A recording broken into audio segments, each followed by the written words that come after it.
C'est l'étude de Madame Patachou. C'est l'étude de Madame Patachou. C'est l'étude de Madame Patachou. Madame Potage. Bonjour à tous, c'est Madame Patachou, je vous retrouve aujourd'hui dans une nouvelle vidéo pour faire un unicorn frappuccino inspiré de Starbucks. Si cette vidéo vous intéresse, restez avec moi. Pour commencer, il vous faut de la pâte Burke. Donc la pâte Burke, ce sont tout simplement des restes de pâte d'autres créations. J'en fais une boule que je viens transformer légèrement en cône que je coupe des deux côtés. On lui donne forme jusqu'à avoir la forme de verre désirée. Ensuite, je vais commencer à travailler dessus pour lui donner un petit peu plus de réalisme. Donc avec une aiguille, je viens faire un trait comme ceci. Si vous n'avez pas d'aiguille, n'hésitez pas à utiliser par exemple un cure-dent ou une épingle de couture, pourquoi pas. Avec le scalpel, délicatement, je vais couper légèrement sous la ligne que j'ai fait pour faire la base du verre. Donc si vous êtes un peu jeune, faites très attention avec les objets coupants ou demandez l'aide à un adulte. Je continue mes traits, donc je peux faire ça aussi tout à fait avec le dos du scalpel également, ça marche très très bien. Je recoupe un petit peu, donc je fais ça pour avoir des niveaux différents, comme vous pourrez le voir. Je lisse, donc cet objet c'est pareil, il est tout à fait optionnel, c'est un objet en outil qui vient d'un kit de la marque Sculptet, donc il y avait plusieurs outils à l'intérieur. Vous pouvez le trouver très facilement sur internet, par exemple sur la petite épicerie. Et je continue comme ceci. Donc là j'ai fait les traits en haut mais finalement je les ai pas gardés. J'ai préféré prendre un boudin comme ceci, l'étaler finement, en couper des lignes et venir les coller tout autour. Parce que j'avais besoin que le haut du gobelet soit plus en relief que le bas.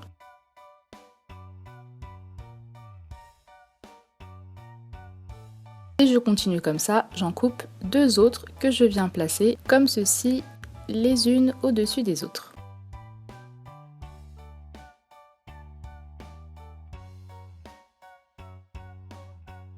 Ensuite, je viens fignoler avec l'aiguille en les collant et en faisant un espèce de trait comme ça au milieu en appuyant. Enfin, je pense que les images parlent d'elles-mêmes. Et je viens mettre le dernier morceau de fimo.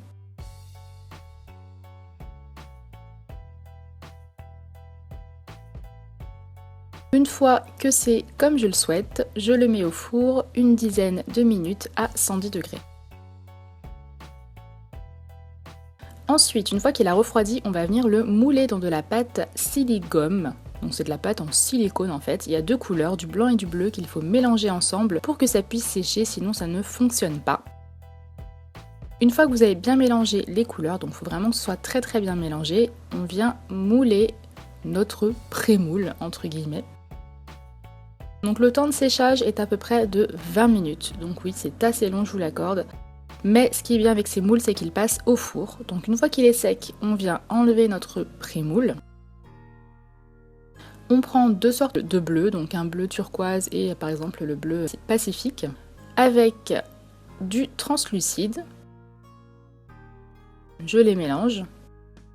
Et je fais ensuite mon coulis. Donc je vous invite à aller voir ma vidéo sur la chantilly et le coulis pour connaître la recette exacte. Vous allez voir, ça va vous faciliter la vie, mais vraiment énormément. Une fois que j'ai fait le coulis, je vais en mettre un petit peu sur les parois, donc vraiment légèrement comme ceci, et je le mets au four à peu près 5 minutes. Je mélange ensuite du rose, du blanc et du translucide. Du violet, du blanc et du translucide. Je reprends un petit peu de rose là juste avant et j'y ajoute du rose pour qu'il soit un peu plus foncé. Et avec ces trois couleurs, je vais faire un coulis. Ça, c'est un morceau de fimo que je vais mettre tel quel au four. Vous allez voir pourquoi juste après. Donc je fais des coulis avec les trois couleurs que je vous ai présentées précédemment. Je suis désolée pour le pet sur mon vernis, j'ai eu un souci dessus, j'ai pas eu le temps de le refaire, je suis vraiment désolée. Donc ensuite, je viens mettre en fait les couleurs. Donc j'intercale les deux roses pour le moment. Donc, rose clair, rose foncé, rose clair, rose foncé.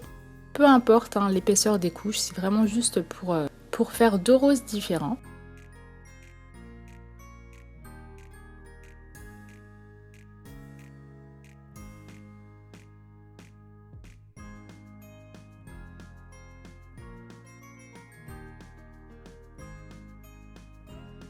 Je continue comme ça presque jusqu'en haut, il faudra quand même laisser un petit espace.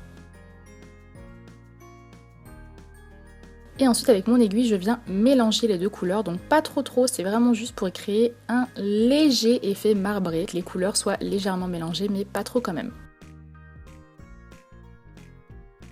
Je viens bien border la couleur et par-dessus, j'ajoute le violet. On peut très bien mélanger le violet aussi avec le rose en dessous, mais moi par rapport à ma photo de référence, j'ai fait comme ça. Je mets ça ensuite au four 10 minutes à 110 degrés. Et là, surprise, ça a gonflé, donc je ne sais pas pourquoi, mais c'est pas très grave.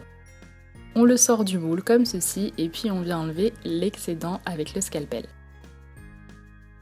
Donc ça fait un effet gâteau un peu comme avec du bicarbonate de soude, donc je ne sais absolument pas pourquoi, c'est très rigolo en tout cas.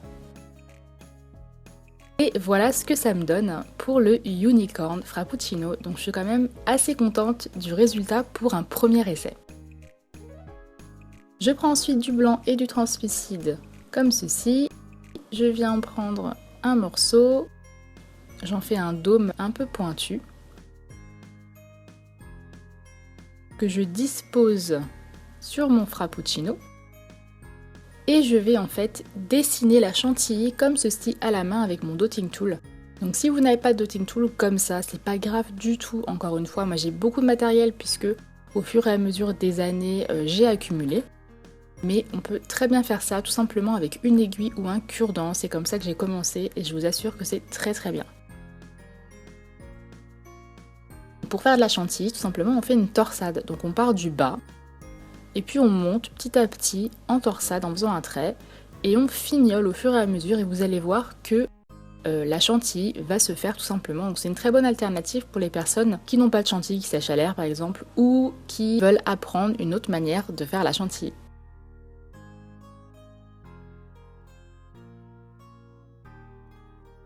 Vous pouvez très bien la faire en fimo avec l'exemple de la vidéo que je vous ai donné tout à l'heure sur la chantilly et le coulis aussi.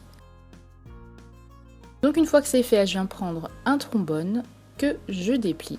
Vous pouvez prendre n'importe quoi que vous avez chez vous. J'en coupe un morceau et je viens le planter à l'intérieur pour faire la paille. Ensuite, je le mets au four et en attendant, je viens gratter le morceau de fimo dont je vous ai parlé tout à l'heure. Je viens le grapper sur une mini râpe, donc de préférence utilisez une râpe que vous n'utilisez pas pour votre cuisine, c'est mieux. Donc non, pardon, je ne le mets pas encore au four, je mets un peu de fimo liquide comme ceci sur le dessus et ensuite je viens faire tomber en pluie la fimo que j'ai râpée juste avant. Ne vous inquiétez pas, le trombone passe au four sans souci. Je reprends le coulis bleu du début. Et je viens en disposer comme ceci, voilà, sur ma chantilly et sur mes petits copeaux roses.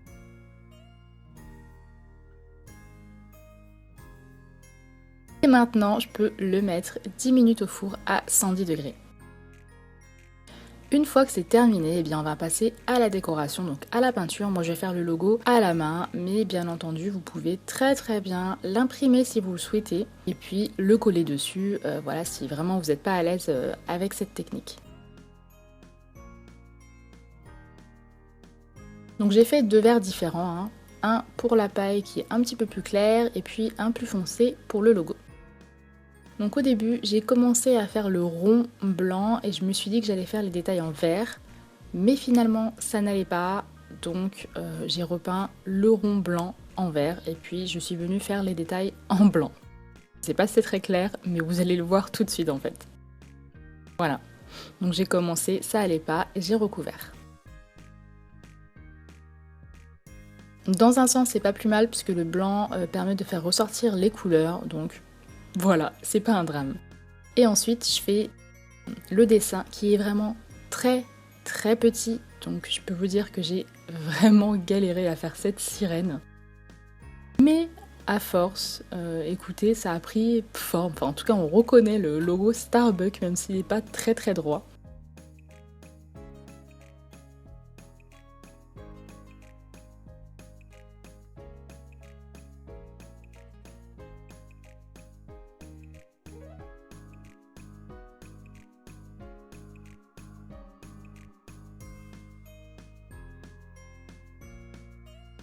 Et une fois que vous avez fini le logo, vous allez vernir la paille et la cup, donc c'est-à-dire le verre, pour faire un effet de plastique. Bien sûr, vous n'êtes pas obligé de le faire si vous n'en avez pas envie.